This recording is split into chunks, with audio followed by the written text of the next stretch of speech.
Welcome back to the Field Brief, where geopolitics meets gallows humor. And today we're diving into Zapad-25, Russia and Belarus's latest attempt at a joint military exercise that looks less like training and more like a midlife crisis with nukes. Imagine a dysfunctional marriage deciding the best way to fix things is to go camping with live ammunition. That's Zapad. And before we get too far, make sure you're subscribed, because if Putin can threaten all of Europe with a hazelnut-shaped hypersonic missile, the least you can do is hit a button on your screen. Zapad means West in Russian, because creativity died in Moscow sometime around the Brezhnev era. Every 4 years, Russia and Belarus hold Zapad to simulate fighting NATO. This year, from September 12th to 16th, they're running it again. Though to be fair, Russia's been practicing actual war in Ukraine since 2022. So think of this less as a rehearsal and more a continuation of the same playbook. Belarus claims it'll only involve about 13,000 troops, which sounds nice and manageable until you remember Russia's math is like their democracy. Cooked. Western analysts say the real number is probably in the tens of thousands. So congratulations, Europe. You're getting a front row seat to a Slavic war game with tanks. The main show is in Belarus, mostly around Borisov.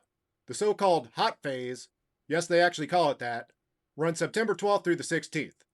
Think of it as Coachella for authoritarian states, except instead of overpriced beer and bad music, you get Iskander missile salvos and Su-30 flyovers. They'll move units between Russia and Belarus, playing out their favorite nightmare scenario, NATO invading Poland or the Baltics.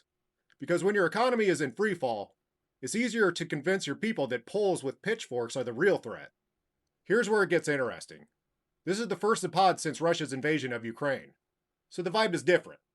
Less, we might fight NATO someday, and more, we are currently bleeding in Ukraine, but let's show we can still juggle chainsaws. Second, they're openly integrating nuclear scenarios into the drills.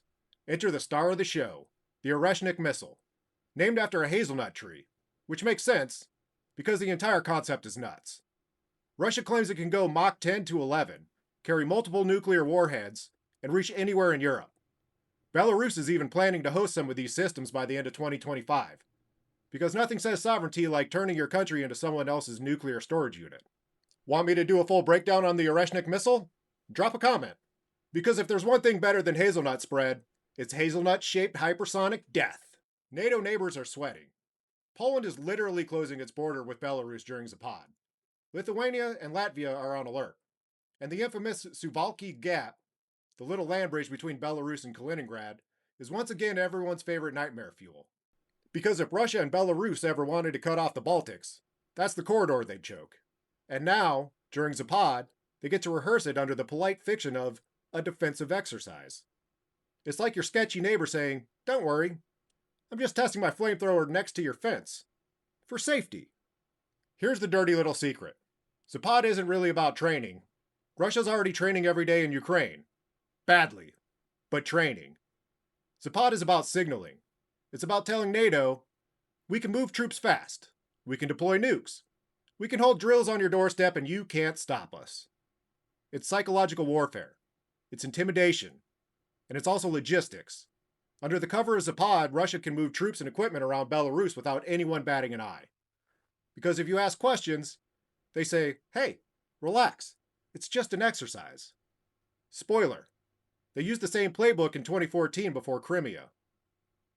If you're tracking so far, hit share, because the more people understand that exercise in Russian means possible invasion, the less shocked they'll be when history rhymes again.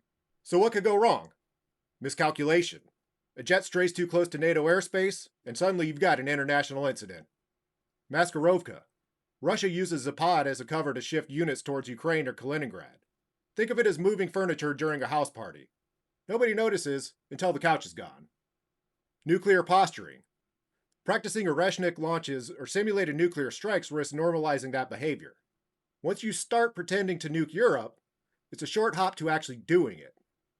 In short, Zapad 2025 is less about readiness and more about rolling the dice while drunk, hoping nobody calls your bluff. At the end of the day, Zapad 2025 is theater. Bad theater. Belarus plays the loyal sidekick, Russia plays the overcompensating villain, and NATO is the annoyed neighbor calling the cops at 3 a.m. The real tragedy? Every ruble and man-hour spent on this circus is one not spent fixing Russia's crumbling economy, or Belarus's collapsing dictatorship. But hey, at least they get to practice the apocalypse in high definition.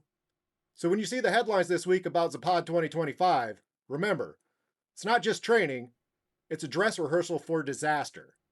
With nukes. If you found this breakdown useful, or at least enjoyed laughing at the absurdity of nuclear hazelnuts, make sure you're subscribed. Drop a comment with your thoughts on Zapad. Serious or sarcastic? I'll take both.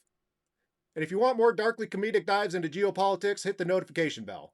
Because unlike Russia's missile defense systems, you'll actually know when something's incoming.